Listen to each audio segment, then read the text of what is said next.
Pada video kali ini, kita akan mengulas sebuah buku yang membahas pentingnya komunikasi sebagai fondasi keberhasilan organisasi dalam memberikan pelayanan terbaik kepada pelanggan, yaitu Strategi Komunikasi Korporasi dalam meningkatkan kualitas layanan perusahaan karya Shinta Ramadhani, SIKOM. Penulis merupakan lulusan program studi ilmu komunikasi Universitas Dharma Andalas yang aktif dalam berbagai organisasi kemahasiswaan, khususnya di bidang hubungan masyarakat dan pengembangan sumber daya manusia.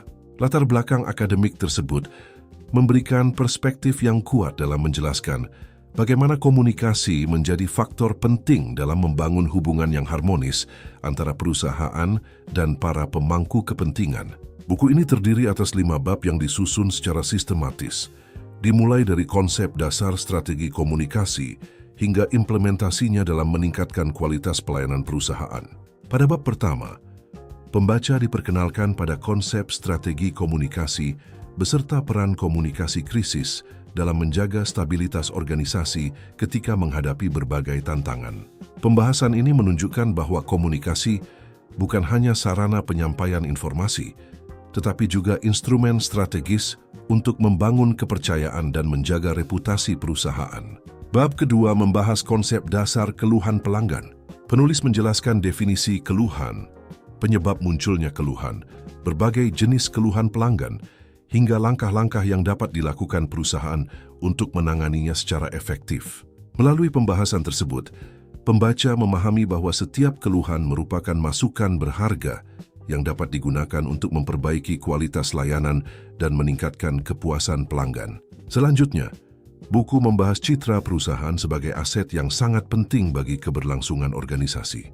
Materi mengenai definisi citra perusahaan, faktor-faktor yang memengaruhinya, peran citra dalam membangun kepercayaan publik, serta dampak keluhan pelanggan terhadap reputasi perusahaan dijelaskan secara runtut dan mudah dipahami.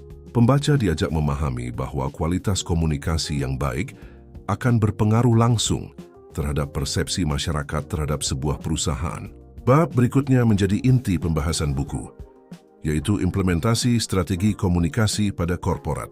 Penulis menguraikan berbagai teknik komunikasi yang dapat diterapkan dalam organisasi, serta menjelaskan model perencanaan komunikasi Philip Leslie sebagai salah satu pendekatan yang dapat digunakan dalam merancang strategi komunikasi yang efektif. Sebagai pelengkap, buku ini juga menyajikan studi kasus implementasi model komunikasi pada PT PLN UID wilayah Sumatera Barat.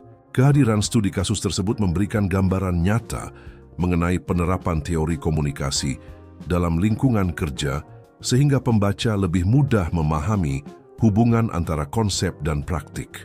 Pada bagian penutup, penulis menegaskan bahwa komunikasi korporasi yang dirancang secara tepat mampu meningkatkan kualitas pelayanan, memperkuat hubungan dengan pelanggan, serta menjaga citra positif perusahaan dalam jangka panjang. Secara keseluruhan, buku ini memiliki penyajian yang ringkas, sistematis, dan mudah dipahami. Materi disusun secara bertahap sehingga cocok dipelajari oleh mahasiswa ilmu komunikasi, hubungan masyarakat, administrasi bisnis, manajemen, maupun para praktisi yang ingin meningkatkan efektivitas komunikasi dalam organisasi. Sampai jumpa!